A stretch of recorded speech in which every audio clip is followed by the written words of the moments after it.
আমি আপনাদেরকে নওয়াবি জর্দা করে দেখাবো। উফ, এটা যে কি মজার সেটা একবার না বানালে আপনারা বুঝতেই পারবেন না। ঈদে যদি এই নওয়াবি জর্দা রান্না করেন আর মেহমানদের সামনে পরিবেশন করেন তাহলে আপনার তো প্রশংসায় সবাই পঞ্চমুখ হয়ে যাবে।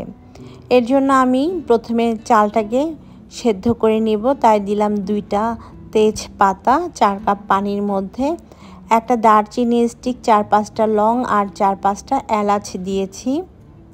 এবারে দিয়ে দিব অরেঞ্জ ফুড কালার 1 টেবিল চামচ পরিমাণ।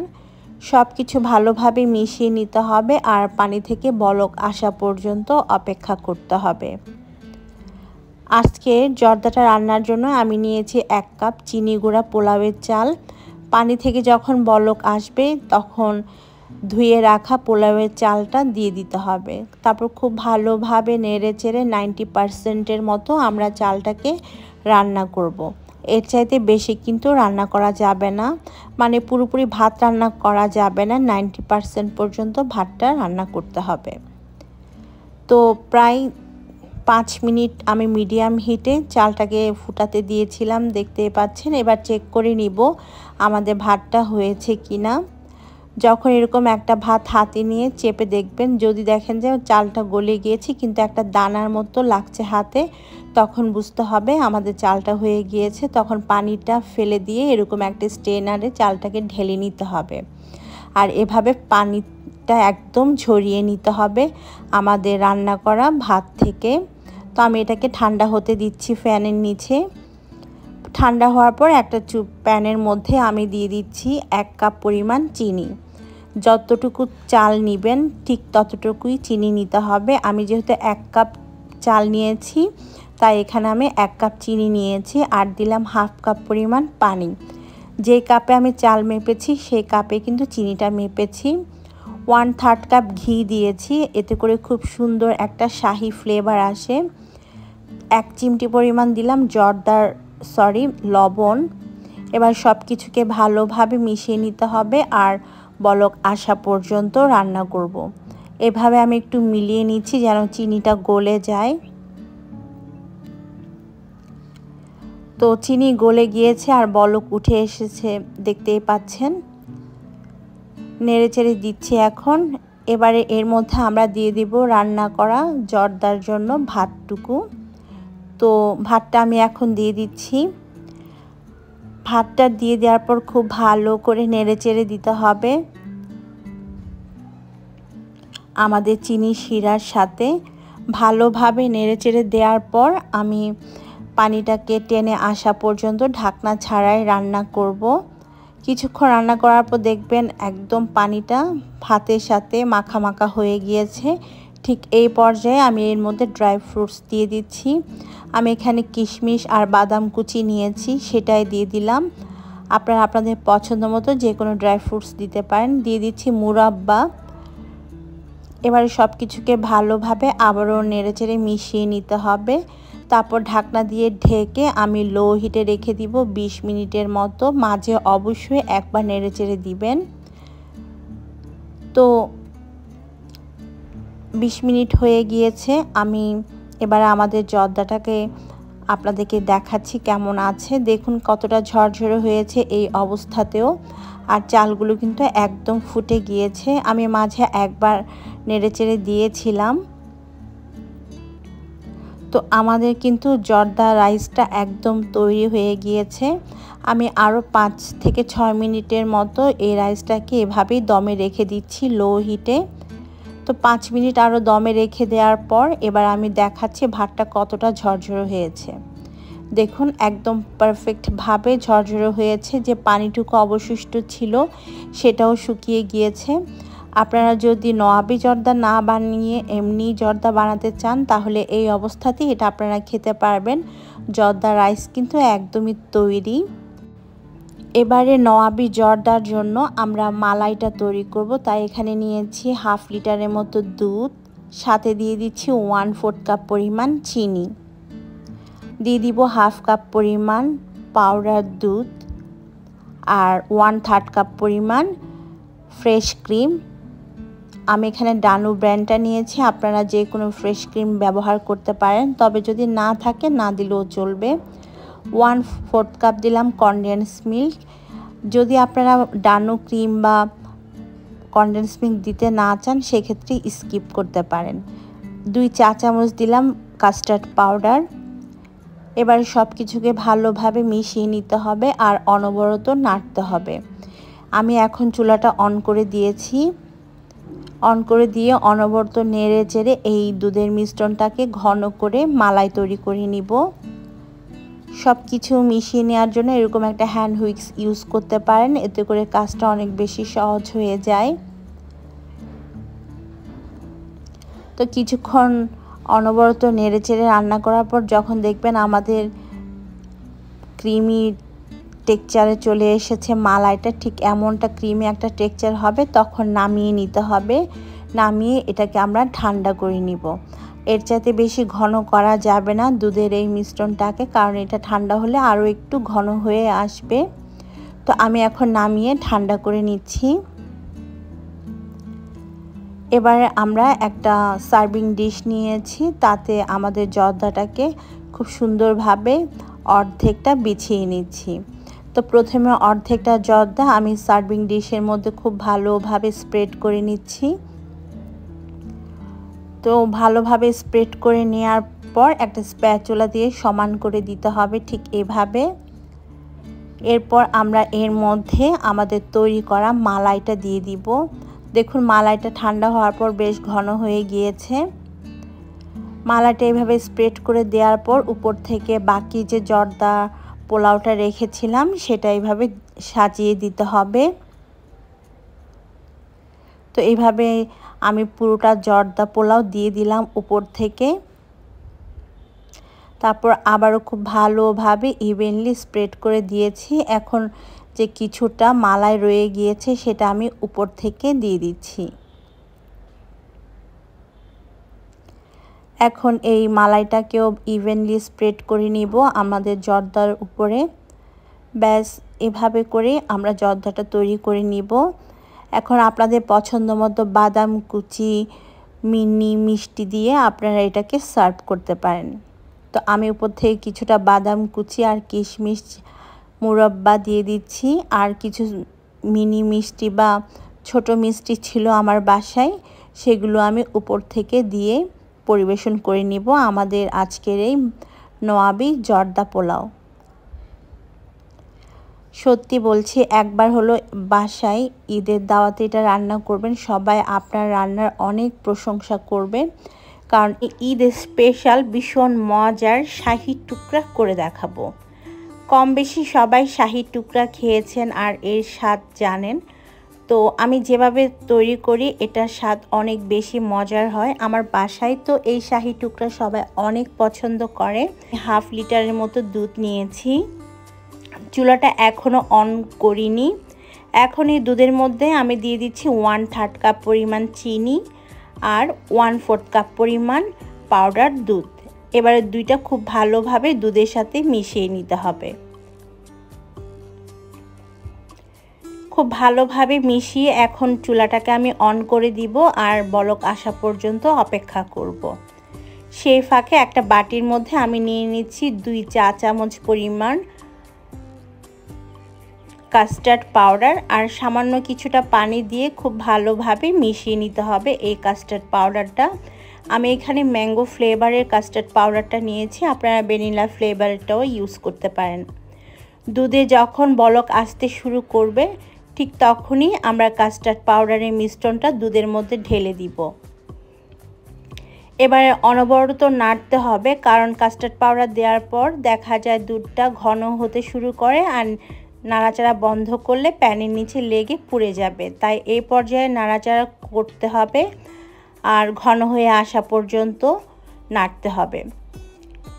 প্রায় 4-5 মিনিট আমি অনবরত নেড়ে চেড়ে রান্না করেছি আর আমাদের দুধের মিশ্রণটা এখানে একদম তৈরি। শাহী টুকরার জন্য আমি নামিয়ে ঠান্ডা করে নিচ্ছি। আজকে শাহী টুকরা বানানোর জন্য আমি এখানে 4 পিস নিয়েছি হোয়াইট ব্রেড। এখন ব্রেডের চারপাশের ব্রাউন অংশটা কেটে ফেলে দিব। তারপর ট্রায়াঙ্গেল শেপ করে কেটে নিব। আপনারা আপনাদের পছন্দ মতো যে কোনো শেপ করে কেটে নিতে পারেন। আমি এখানে ট্রায়াঙ্গেল শেপ করেই কেটেছি। এবার এগুলোকে ভেজে নিতে হবে। শাহী টুকরা সাধারণত ঘি দিয়ে ভাজা হয়, তবে আপনারা চাইলে তেল দিয়েও ভাজতে পারেন। এখন আমি সুগার সিরাপ তৈরি করব, তাই একটা প্যানের মধ্যে আমি হাফ কাপ পরিমাণ দিয়ে দিলাম পানি আর দিয়ে দিব হাফ কাপ পরিমাণ চিনি। দুইটা খুব ভালোভাবে মিশিয়ে নিতে হবে, তারপর বলক আসা পর্যন্ত অপেক্ষা করতে হবে। এই শিরাটাকে ঘন করার দরকার নাই, জাস্ট বলক উঠে নিতে হবে। আমি দেখার সৌন্দর্যের জন্য কিছুটা এখানে কেওড়া জল আর হলুদ ফুড কালার দিয়েছি, তবে ফুড কালারটা অপশনাল, আপনারা চাইলে স্কিপ করে যেতে পারেন। দুইটা খুব ভালোভাবে মিশিয়ে এখন বলক আসা পর্যন্ত অপেক্ষা করব।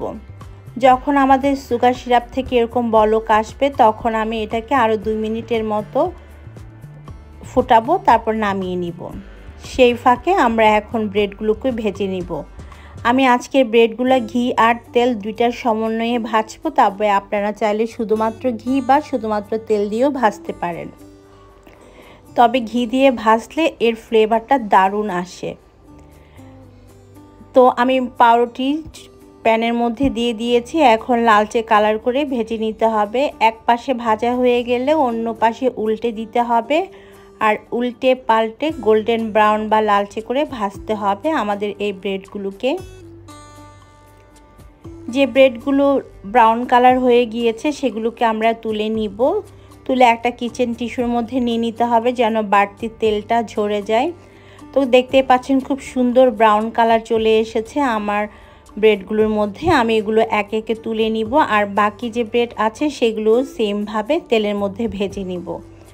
সবগুলো ব্রেড এখানে ভাজা হয়ে গিয়েছে, আর এগুলো কিন্তু ভাজার পর অনেক বেশি ক্রিস্পি থাকে, খুব ভালো লাগে খেতে।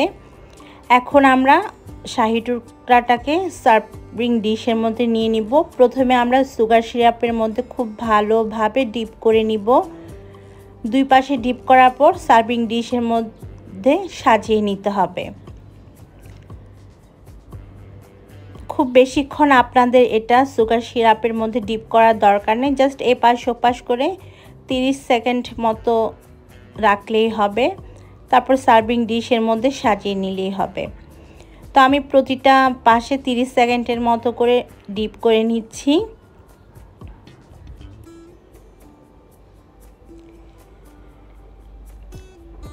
সবগুলো শাহী টুকরার ব্রেডগুলোকে আমি সুগার সিরাপে ডিপ করে একটা সার্ভিং ডিশের মধ্যে ঢেলে নিয়েছি। এখন মিল্কের মিশ্রণটা উপর থেকে এভাবে ঢেলে দিতে হবে, আর এটা ঠান্ডা হয়ে যাওয়ার পর দেখতেই পাচ্ছেন আরও একটু ঘন হয়ে গিয়েছে।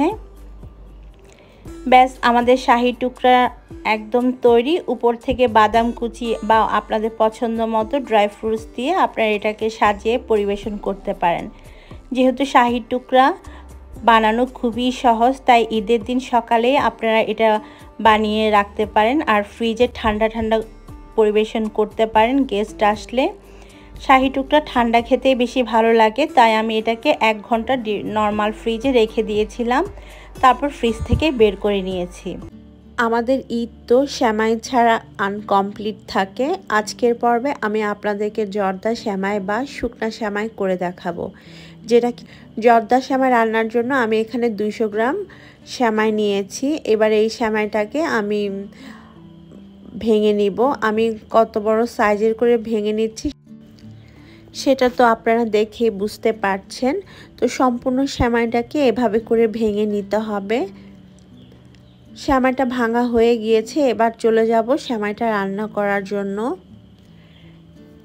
চুলায় আমি একটা প্যান বসিয়ে দিয়েছি। এখন এর মধ্যে 1/3 কাপ পরিমাণ ঘি দিলাম। ঘিটা মেল্ট হয়ে যাওয়ার পর এর মধ্যে আমি একটা তেজপাতা আর একটা দারচিনি স্টিক, 4টা এলাচ দিয়ে দিলাম। এবারে এর মধ্যে আমরা ভেঙে রাখা সেমাইটা দিয়ে দিব। আমি এখানে ঘি দিয়ে সেমাইটা রান্না করছি, তবে আপনারা চাইলে সয়াবিন তেল বা বাটার দিয়ে করতে পারেন, তবে সবচেয়ে বেশি মজা হয় যদি ঘি দিয়ে রান্না করা হয়। এখন এই সেমাইটাকে আমরা ঘিয়ের মধ্যে 2 থেকে 3 মিনিট মিডিয়াম হিটে রেখে ভেজে নিব। এই সেমাইটা আগে থেকে ভাজা থাকে, তাই খুব বেশি ভাজার প্রয়োজন পড়বে না, হালকা একটু ভেজে নিলেই হবে।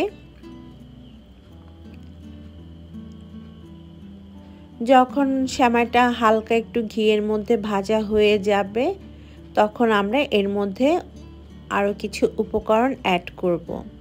তো এখানে আমি সেমাইটাকে 2 মিনিটের মতো মিডিয়াম টু লো হিটে ভেজে নিয়েছি। এবার এর মধ্যে দিয়ে দিচ্ছি 1.25 কাপ চিনি আর 1 কাপ পরিমাণ পানি।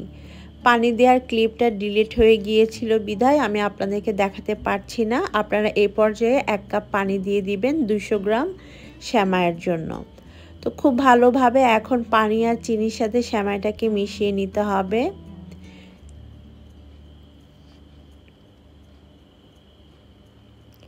মিশিয়ে নেওয়ার পর আমি ঢাকনা দিয়ে ঢেকে দিব আর 3 থেকে 4 মিনিট মিডিয়াম টু লো হিটে রান্না করব। 3 থেকে 4 মিনিট রান্না করার পর ঢাকনাটা খুলে নিয়েছি আর এরই মাঝে চিনিটা গলে গিয়ে আরও একটু পানি বের হয়েছে। সেমাইটাকে আবারও ভালোভাবে নেড়ে চেড়ে দিতে হবে। আর এখন আমরা এই সেমাইটাকে আবারও মিডিয়াম টু লো হিটে ঢাকনা দিয়ে ঢেকে রান্না করব। তার আগে এর মধ্যে 1/2 কাপ দিয়ে দিচ্ছি আমি নারকেল কোড়ানো আর 1/2 কাপের মতো আমি ড্রাই ফ্রুটস, এখানে কিশমিশ আর বাদাম আছে সেগুলো দিয়ে দিলাম। সেগুলো খুব ভালোভাবে মিশিয়ে নিতে হবে সেমাইয়ের সাথে। আপনারা আপনাদের পছন্দ মতো যে কোনো ড্রাই ফ্রুটস এখানে ব্যবহার করতে পারেন। ভালোভাবে মিশিয়ে নেওয়ার পর এবারে ঢাকনা দিয়ে ঢেকে দিব আর একদম লো হিটে আমি 5 মিনিটের মতো সেমাইটাকে রেখে দিব। আর এই 5 মিনিটের মধ্যে সেমাইটা পুরোপুরি সেদ্ধ হয়ে যাবে। 5 মিনিট পর আমি ঢাকনাটা খুলে নিয়েছি আর আমাদের সেমাই পুরোপুরি সেদ্ধ হয়ে গিয়েছে। আপনাদেরকে আমি একটু দেখাচ্ছি, এই যে দেখুন আমাদের সেমাই কিন্তু পুরোপুরি সেদ্ধ হয়ে গিয়েছে আর পানিটাও একদম শুকিয়ে গিয়েছে। আমি এখন এই সেমাইটাকে ঠান্ডা করে নিব। ঢাকনা দিয়ে আমি ঠান্ডা হওয়া পর্যন্ত অপেক্ষা করছি। সেমাই যখন ঠান্ডা হয়ে আসবে তখন 2টা কাঁটা চামচের সাহায্যে একটু ঝুরা ঝুরা করে নিতে হবে। এতে করে সেমাইটা দেখতে অনেক বেশি সুন্দর লাগবে, একদম প্রতিটা সেমাই আলাদা আলাদা বোঝা যাবে। তো এখানে সেমাইটাকে ঝুরা করা হয়ে গিয়েছে। এখন আমি একটা সার্ভিং ডিশের মধ্যে সেমাইটাকে সার্ভ করে নিচ্ছি।